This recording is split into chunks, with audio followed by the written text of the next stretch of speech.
Libya is a country where leaders rarely step aside quietly. They don't retire peacefully. They don't fade into history. And they almost never survive transitions of power. From the violent death of Muammar Gaddafi to assassinations, ambushes, and now the sudden death of Libya's army chief in a plane crash, one unsettling reality keeps repeating itself. Power in Libya is deadly. This is not about conspiracy. It is about history, instability, and the cost of leading a fractured state. Because when leadership itself becomes dangerous, the question is no longer how leaders die, but why Libya keeps producing endings instead of exits. Gaddafi and the collapse of the state. For over 4 decades, Muammar Gaddafi ruled Libya through a centralized system where loyalty mattered more than institutions. There was no strong military command independent of politics. No clear succession process, no civilian-military balance. When Gaddafi fell in 2011, Libya didn't just lose a ruler, it lost the structure holding the country together. Let's talk about what's happening with the war in Libya. They've been fighting over the capital Tripoli since last April. His violent death marked more than the end of a regime. It marked the collapse of state authority. And when a state collapses, leadership becomes a target, not a position. From that moment onward, Libya entered a cycle where power was no longer protected by institutions, but contested by force. The first signs of a deadly pattern. Only months after Gaddafi's fall, another key figure met a violent end. General Abdel Fattah Younes, a senior military commander and one of the most powerful figures of the post-revolution period, was assassinated under unclear circumstances. His death sent a chilling message. Even leaders on the winning side were not safe. This was not an isolated incident, it was an early warning.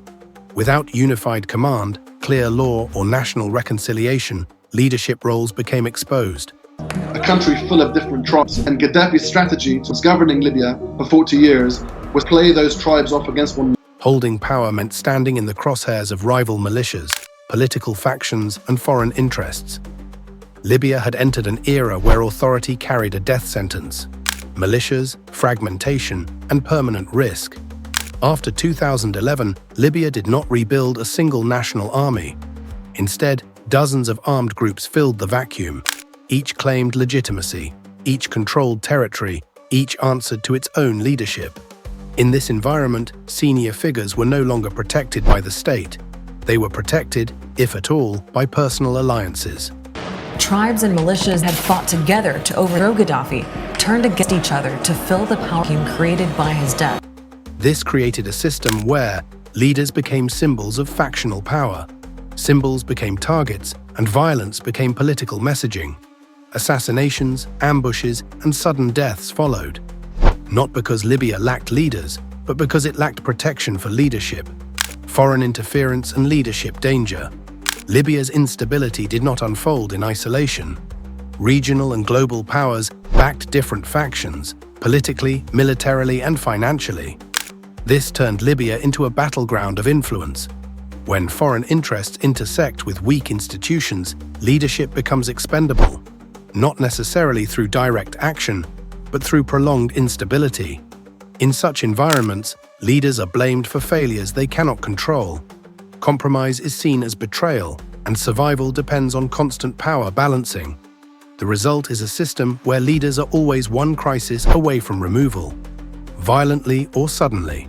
Muammar Gaddafi has stood the most bizarre characters on the world stage, but while his team of virgin female bodyguards and shifting political allegiances gave an eccentric mystique, Gaddafi ruled Libya like any other tyrant.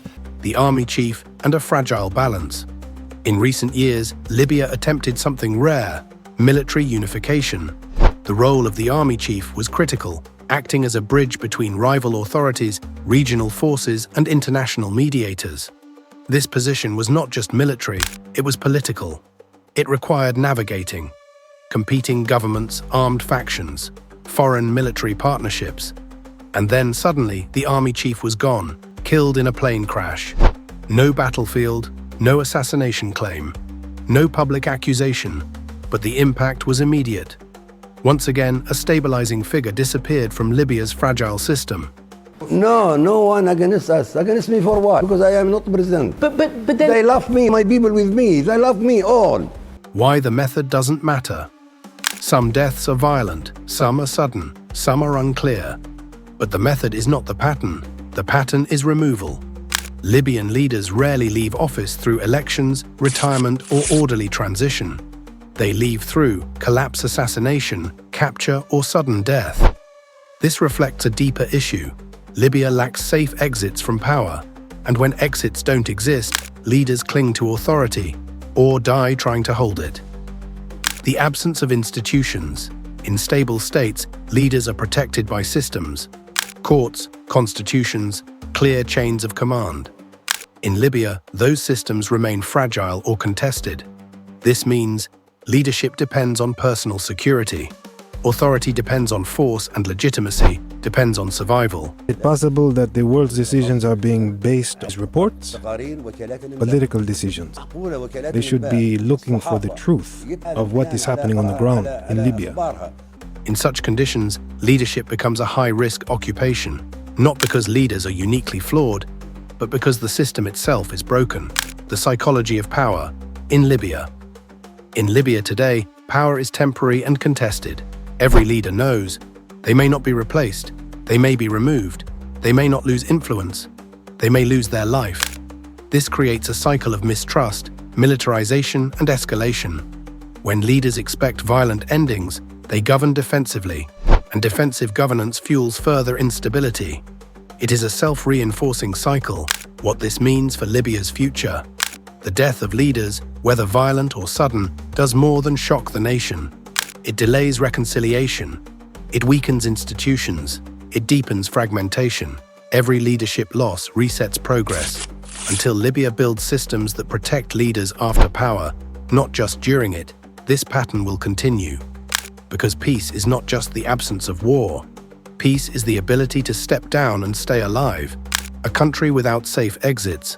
From Gaddafi to today, Libya's leaders share one tragic reality. They inherit power without protection. They govern without guarantees, and they leave without safety. Registering to run as president, Saif al-Islam Gaddafi sees himself following in his father's footsteps. Son of former Libyan dictator Muammar Gaddafi, Saif al-Islam is likely to play on nostalgia for the pre-revolution era. This is not fate, it is structure.